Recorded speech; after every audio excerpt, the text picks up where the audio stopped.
Alrighty, first things first. So let's start talking about taste. So taste. So we have these things called taste buds. They have a ton of different shapes. But each taste bud has a whole bunch of receptors, and these receptors do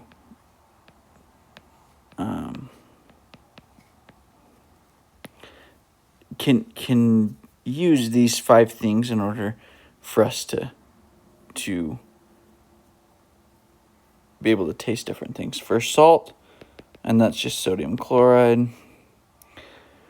Then we have what goes with salt. Salt goes with sour, and that's just like a hydrogen. And then we have bitter, we have sweet, and we have umami, which means delicious. So these all have the same. So these two have the same thing. This one is a channel that has, and then these are G proteins.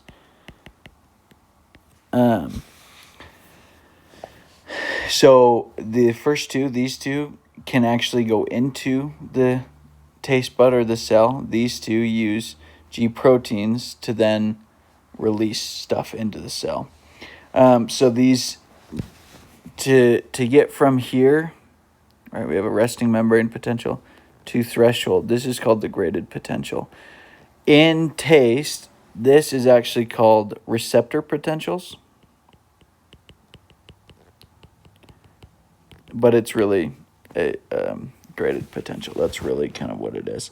But all of these, you have to increase the calcium release, then it causes an action potential. So how does salty and sweet do it? Or salty and sour? Salty and sour.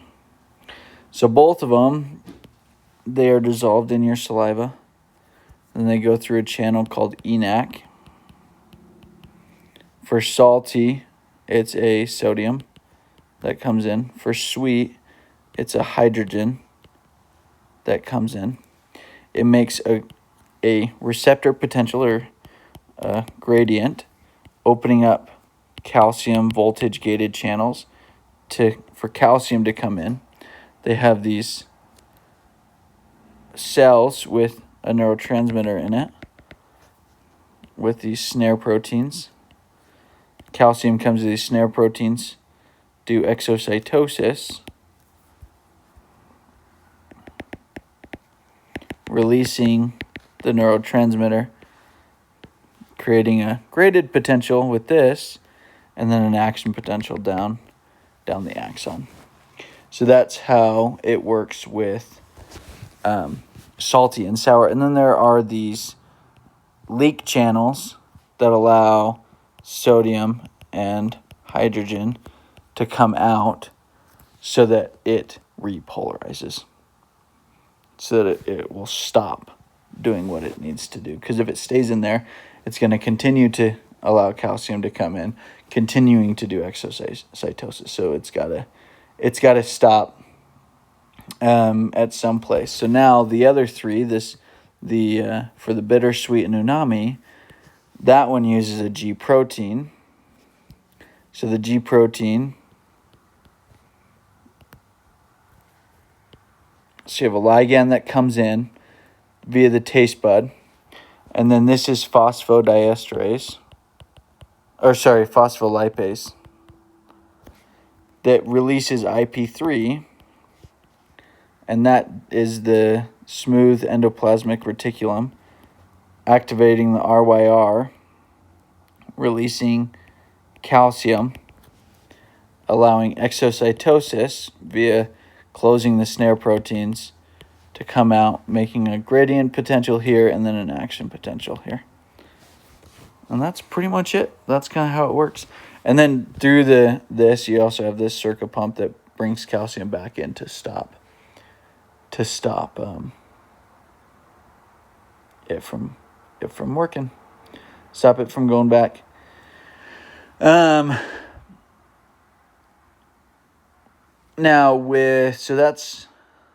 that is taste. Now with smell, it's a little bit different, kind of the same, a lot of the same thing, but with smell, got your nose. That's a horrible nose. Got your nose. That's still a horrible nose. This is the cribriform plate. The olfactory bulb. This is the olfactory epithelium. And you have these cilia that's in here that go up and innervate.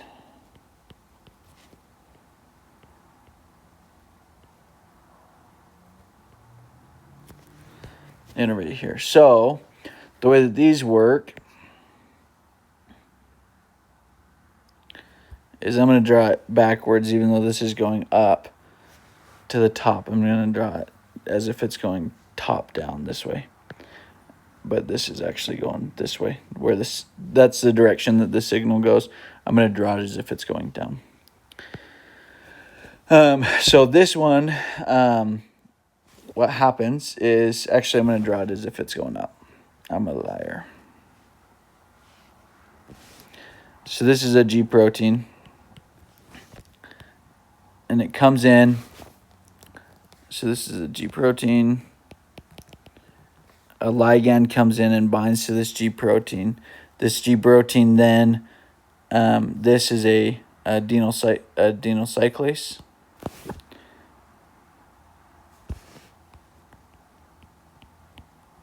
Adenyl cyclase.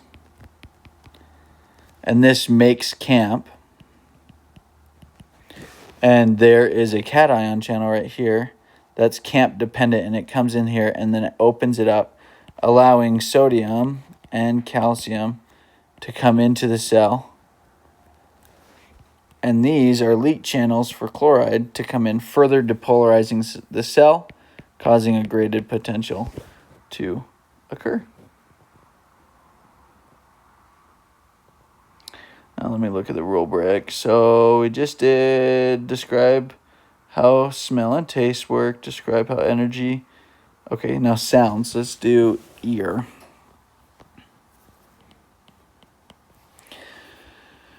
So the ear, we have an ear. What am I even drawing? We have an ear.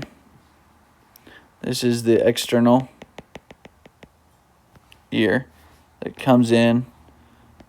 And this, so this is all the external ear. And then we have these muscles here.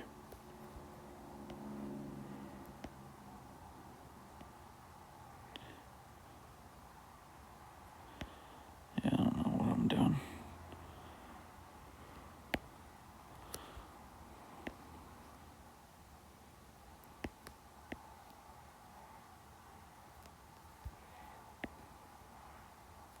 So this is that tympanic membrane. These are 3 muscles that are in it. And so this is the external, this is the middle. And then this is the cochlea. Cochlea has, oh good grief. Cochlea is kind of split up into 2 sections. But it's got this thing on it here that as it descends, it gets larger. That thing is called your basilar duct. And that basilar duct, did I say I was going to talk about? Yeah, the ear. Yeah, so the basilar duct, hold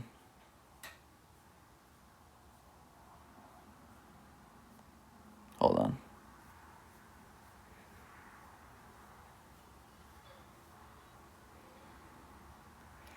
Or the basilar membrane, sorry. This kind of looks like this. And you have all these sounds, 20 hertz. This is 20,000 hertz. So these strings down here are really taut. These are really loose. So when a sound comes in here, it's easier to vibrate these guys than it would be for this. And so that's why we can hear different pitches. This is called the amplitude. And the amplitude has everything to do with volume and the type of volume. So how loud something is. Frequency only has to do with how many times. So just because it hits more times does not make it louder. It just makes it more frequent. And then this bass line is called the cochlear duct. Within the cochlear duct you have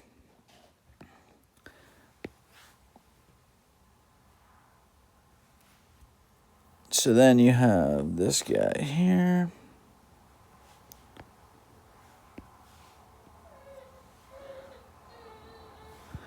You have this guy. You have a line here.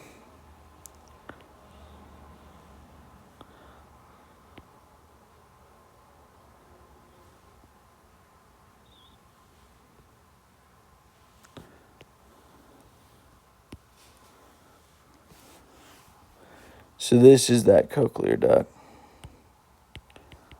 And this right here is called the striata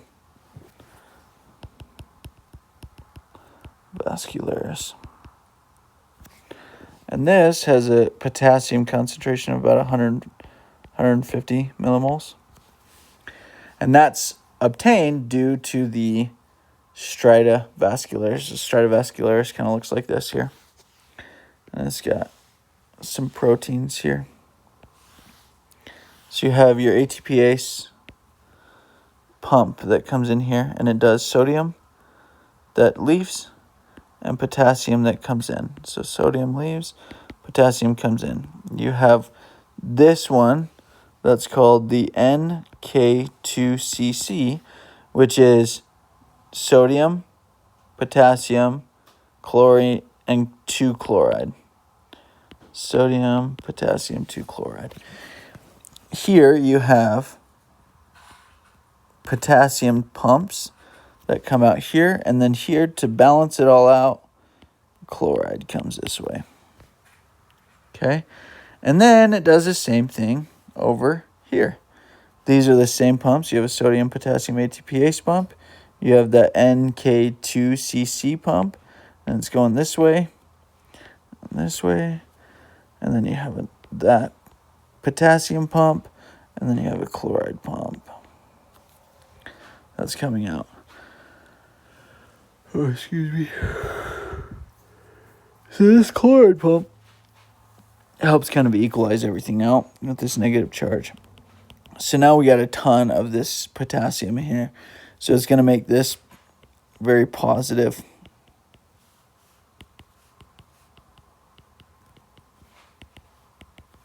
And this is going to be negative out here. So what's going to happen is you're going to make a noise. There's going to be some noise that occurs. And this little tongue thing is going to vibrate, and it's going to pull down. On this is called the hair cell. On these hair cells, we have potassium channels, and they're attached to like a rope.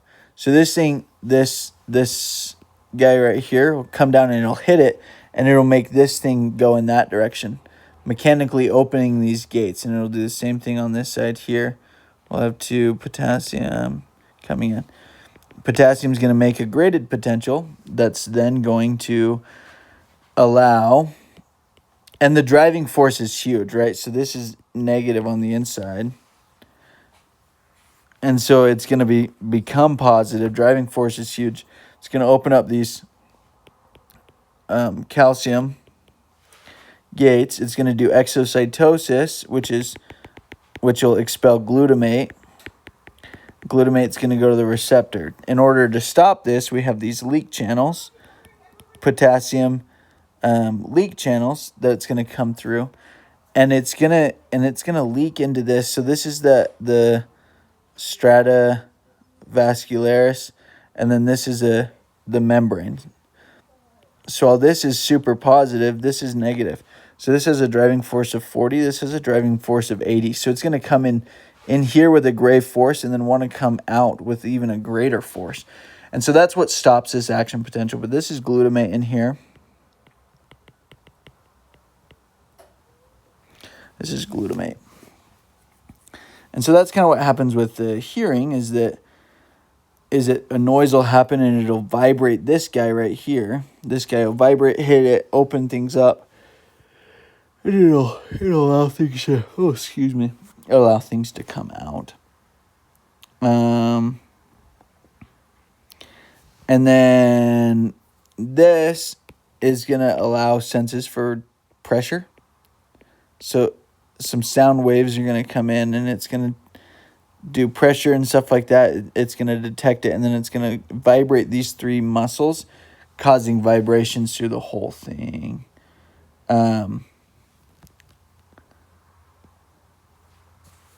Okay, so now I'm like boring myself. I'm so sorry. Now let's look at the eye.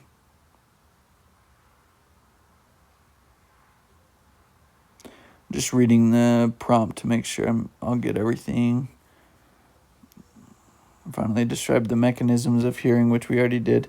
Include the middle ear, or those. Discuss how hair's action potential. Oh, I just want to mention one more thing here. Notice that potassium's causing action potential, not sodium here, which is a big difference. Okay.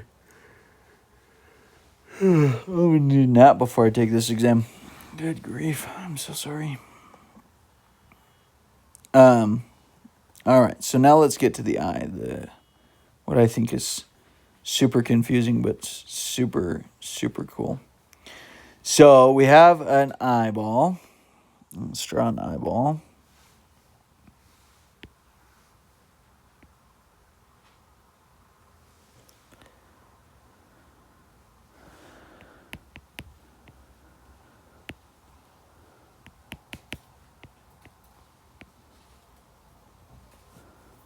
So this is the cornea. These are suspensory ligaments. This is a lens. This is that capillary body attached to a capillary muscle. Our retina is located back here. Retina is where light's going to hit. We have different cells on them that we're going to go to. First one is a photoreceptor cell. Looks real funky. And then we have a bipolar cell. And then we have our ganglia cell. And there we have tons and tons and tons of them. Here is where our optical nerve comes from and innervates these things, as well as some vascular systems, some arteries and veins and stuff like that. So now let's talk about this. So our lens does something really cool. Our lens here can change shape. It can go this way or it can go this way. So you can become thicker and thinner because of different reasons. So when we're looking at an object and say it's this distance away. And so for light comes and reflects off of it and hits the eye.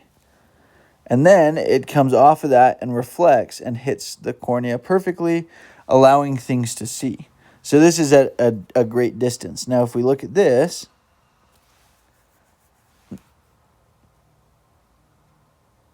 light reflects off of it, hits it, and then comes in and hits that. Well, now what do you notice about this angle right here? So if we make a line here, which one's got a greater angle? Well, the one that's got a greater angle is the one that's closer. So let's make a rule, as Shaw says. If we increase the distance, so on this one, if we increase the distance, then we decrease the angle, which means our cornea or our lens is going to have to move. So our lens moves and becomes thicker and thinner depending. So if we're looking at something close, it needs to diffract the light more. which means this gets bigger. And as it gets bigger, our coronary muscles contract and puts less pressure on these suspensory ligaments, allowing it to go. When it dilates, when our eyes relax, these shorten, allowing more light to come in, but also allowing our eyes not to be contract and allow us to see farther distances because there's less binding of light. So that is an example of, my goodness gracious. You see that I'm trying to draw an oval, but it won't let me draw one. So this is a convex thing, right? So we have this, and it comes here.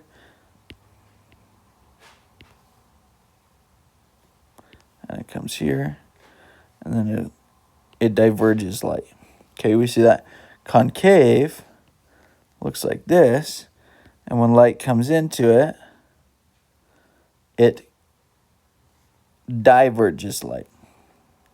And that's called concave, because that's a little cave in here. So it diverges light. And this diversion of light can actually help us a little bit if we have a hard time seeing. So, for example, if we have a hard time seeing things up close, that means that we need to have a greater angle coming into the eye to then have a greater angle going to the cornea. If we're having a hard time seeing things from far, we need something that does not diverge light, but instead converges light a little bit more so that our eye can see it better. So when we use the convex. Okay. So now we got that down pretty good. So hyperplasia means you can't see close, which means when you see an object, the angle, it doesn't come in enough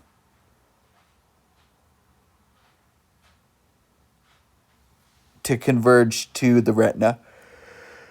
We have myopia, It means that it converges too quick, and so you'll need a convex lens to help it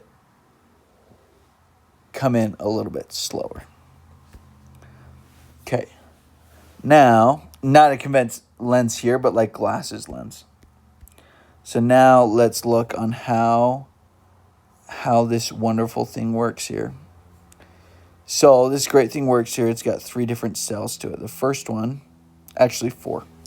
First one is called your photoreceptors. Photoreceptors, there's 2 different types. There's a cone one.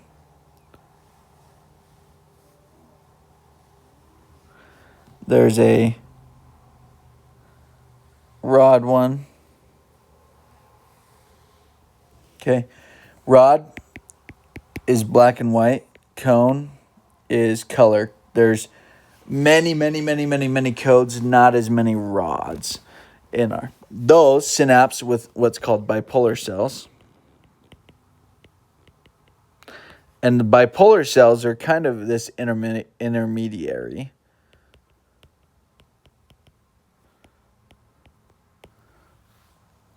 And they look like this. And these bipolar cells can have 2 different types of channel, a G protein or a AMPA. But more on that later. And they're either attached to one of these photoreceptors or a horizontal cell. And then this synapses with a ganglia cell. And that's what causes the graded potential that turns into an action potential that goes to the cabeza or the brain to give us an understanding. Okay, so simply just how this works. And you have to look at this as being completely backwards. So let's start with one of these here.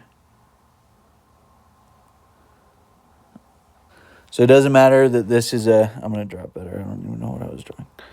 Doesn't matter if this is a cone or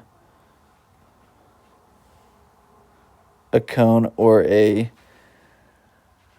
cone or a rod. I just happen to draw a rod, but it doesn't really matter.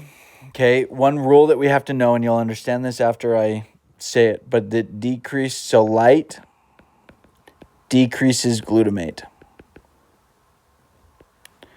which means dark increases glutamate. Okay, so we have this G protein right here, GPCR.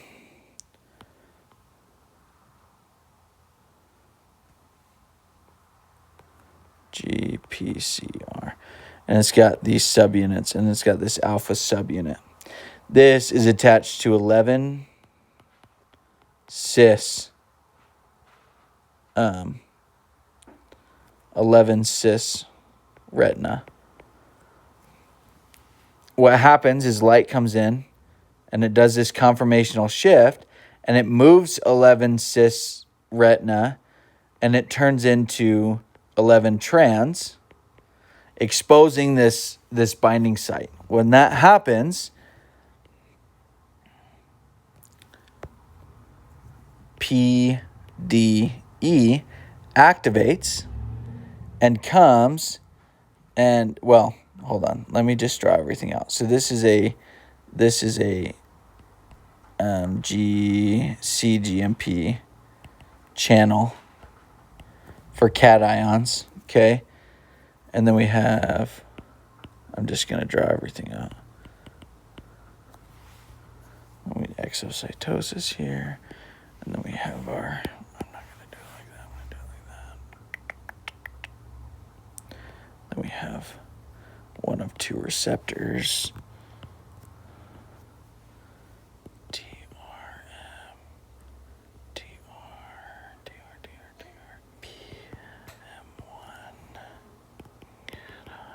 Receptor. I'm going to draw these bigger.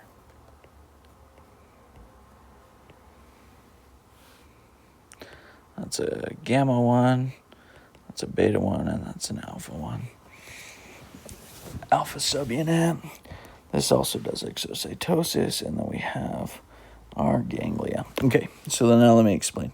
So when light comes in, light will come in, change it from cis to trans. Once that changes from cis to trans, this alpha subunit will come and activate PDE. What PE does is it'll come and it'll cut CAMP up, and it'll get rid of CAMP. CAMP is what opens up this cation channel.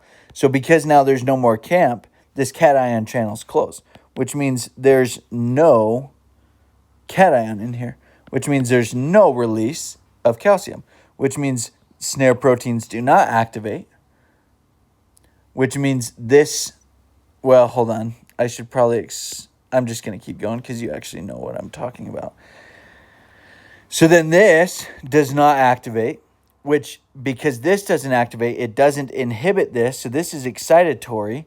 This allows for Boeung, allowing for exocytosis, allowing this to come, which is a graded potential. This is an AMP channel that allows it to come in, and then we make a action potential, and that's how we see things.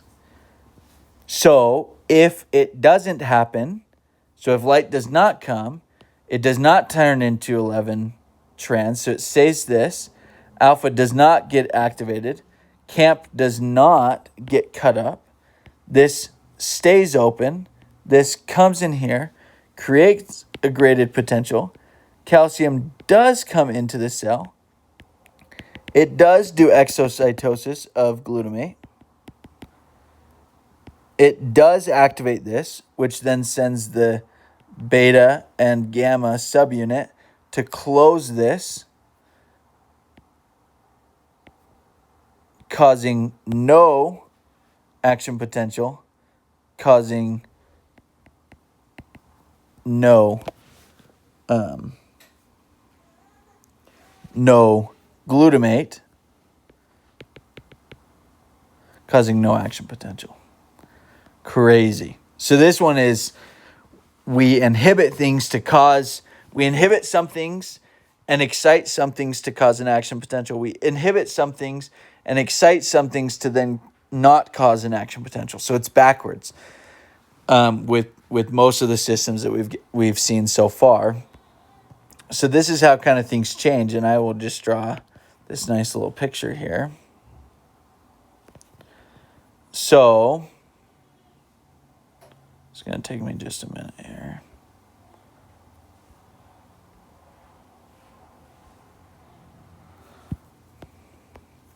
Now we got some horizontal cells. And then we have our bipolar cell. And then our receptor. Okay, so this is what happens, and this is the same with all of them. We have a G protein that comes in here. It's attached to 11 cis. This is the alpha subunit. Then we have the PDE. Our PDE then has a CGMP receptor that it will block. Calcium can't come in. Glutamate comes out. This is a inotropic. It's an inotropic one. And then that releases GABA.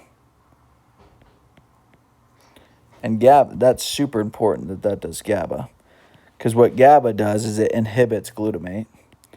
And GABA, and this is a inotropic. That gets stimulated by glutamate. So now there's two options. We just went through the one with the GluMR6. This is called the M-GLUT-R6. This right here is the I didn't draw it up here. This G protein is called the M-GLUT-R6. This is an AMPA. This releases glutamate and glutamate. Okay, so what happens is AMPA is off and glutamate is on center. Basically what that means is if we're looking at these, this is a system here. If we're looking at this with one bipolar cell, there's many AMPA cells. Photoreceptor cells. So in this case, we're doing 3. If it's an on center, means that the bipolar cell has a AMPA channel. If it's off center, that means that it's an M-GLUT-R6. So if it's an on center, that means these are going to be off. So what's going to happen? Now we have to look at what light does. And all of these things on the side here, all of that is the same on this one and this one. It's all going to be the same. I just drew it once. But what's going to happen, say light is only touching this. And this is an on center, off on the sides, which means we're looking and we're using a M-GLUT-R6, which means it's got G proteins and it's got this RPM1, which means this is a calcium gated and it needs to be open in order to cause an action potential. So this is what happens. Say light's only on this off one. If light's only on this off one, the same thing happens. Light comes in, it goes from 11 cis to 11 trans, allowing PDE to slice up this CGMP, which means no action potential, which means when it comes, there's not going to be any glutamate, which means there's going to be no GABA, which means GABA is not going to inhibit the glutamate here, which means there's going to be no action potential.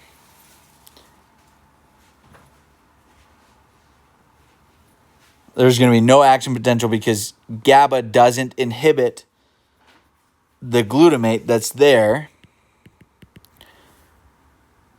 which means it will attach to latch to mGlu-R6, which means the subunits will come over and close this up, which means no exocytosis, no calcium coming in, which means no action potential. Okay? Now, what if there's light on this? So then that's light on this. So now there's no light on this, which means this is off, which means there will be nothing cutting up GCAMP, which means a positive thing will come. Exocytosis will occur. This will be blocked. No action potential. But this side's going to be off. This side's going to be off, but it's got no light. So this side it's only going to have 2 action potentials, because what's going to happen is glutamate will be released here because there is no light, which means increased glutamate, which means it's going to go to this inotropic receptor, which glutamate's going to be, GABA is going to be coming out of that, which is going to inhibit glutamate. There's no glutamate to come on here. This gets inhibited, which means this can open up, causing calcium to come in, causing exocytosis. So if we're looking at a 2-6-2 system, we'll only have 2 action potentials on this. Now, what if there's light on all of this? Well, great question. This is still going to happen, but now there's light on this. So this is going to be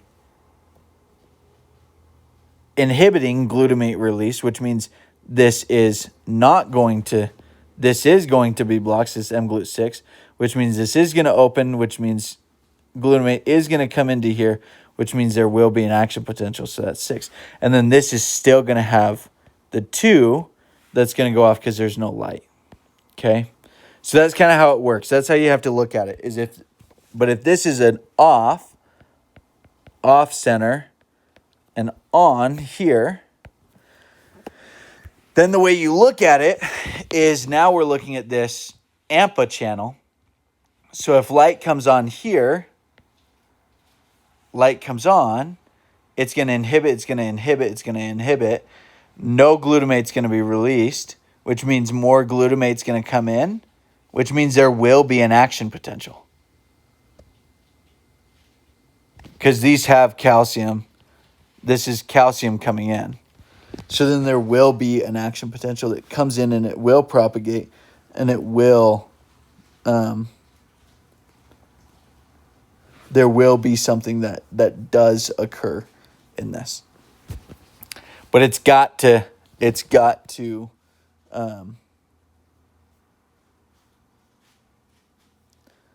yeah, I'm just making sure. Yeah. Yeah, so it's got to come in. And then glutamate will release, and so there will be an action potential. But then on here, no light, which means glutamate will be released. So there's no light on this guy. Glutamate will be released, which means there will be an action potential. So we'll have 8 action potential and none. And none on this one because there will be no light, which means it will excite glutamate, which means it will kill this, which means it won't attach to here, which nothing will come out. Yeah, because light will stop it from going on this side here, on the left side. It'll stop it.